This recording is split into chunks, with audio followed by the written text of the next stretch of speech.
I just saw an article in which Dr. Deepak Chopra, Michael Jackson's spiritual advisor, was saying that there's life after death. Now, I've studied this in high school, and I went on to do theology, and I understand the Bible a little, and the Bible doesn't teach that. He is trying to introduce Eastern religions and Eastern philosophies to us in the West. Failed philosophies. I mean, India, as opposed to the West here, there's like night and day, and it's because of their Hinduism and all this voodoo they have over there. So he's trying to bewitch us now with his ancient Eastern philosophies.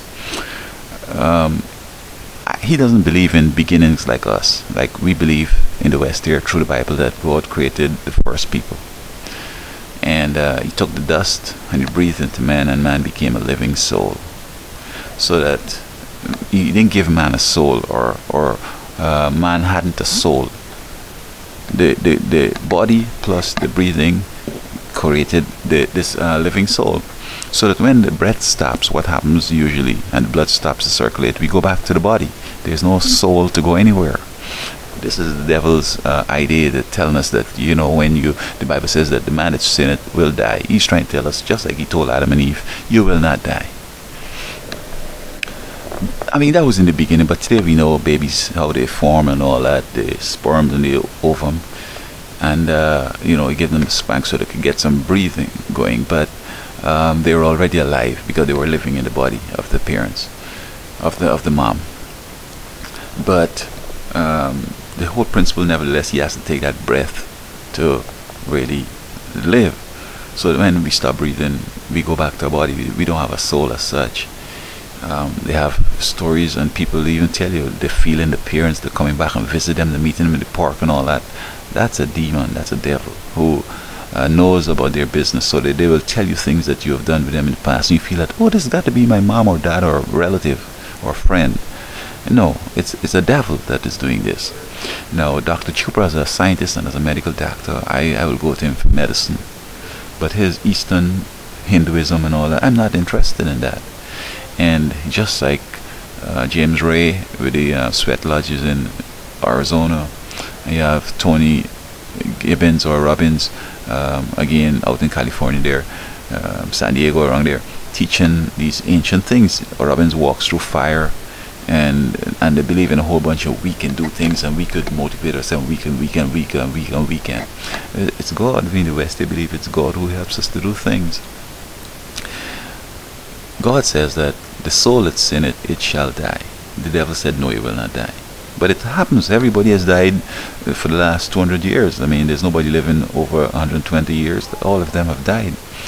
And Christ promises that when he comes, he's going to resurrect the dead, and he's going to give some life and some damnation, eternal damnation. Those who have followed him are going to have life. So we in the West here, we came through the same darkness that was engulfing the world in Asia and India.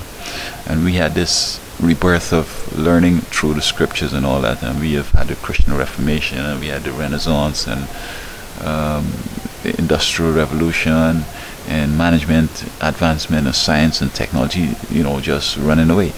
And they in India and in Asia, they're copying all our stuff here from the West, and now we're copying their philosophies of the Hinduism and the yoga, the Buddhism, and all these stuff they have in Asia there. We need to stand up and show these folks. But you see, they've undermined our education to such that they're more educated than us, or they know more than us, and they talk and they demonstrate, and we feel that, oh, they're superior. But we have all that it takes to be strong and superpower, and perhaps superior. But we're not studying well, and they're studying, and then they're coming over and trying to, intimidate most of us and overwhelm us, and they're succeeding because now we're listening to him with his philosophies. We like your medicine, but stop your Hinduism. You take it back to India and leave us alone. And so I think that the folks who are not prepared and who aren't educated and who don't understand theology are going to fall into his trap. But I'm here to say that there's no life after death, except when Christ comes and he resurrects everybody from the grave. And through his supernatural power, he knows what he's doing, he does it, and then he's going to give us rewards or damnation.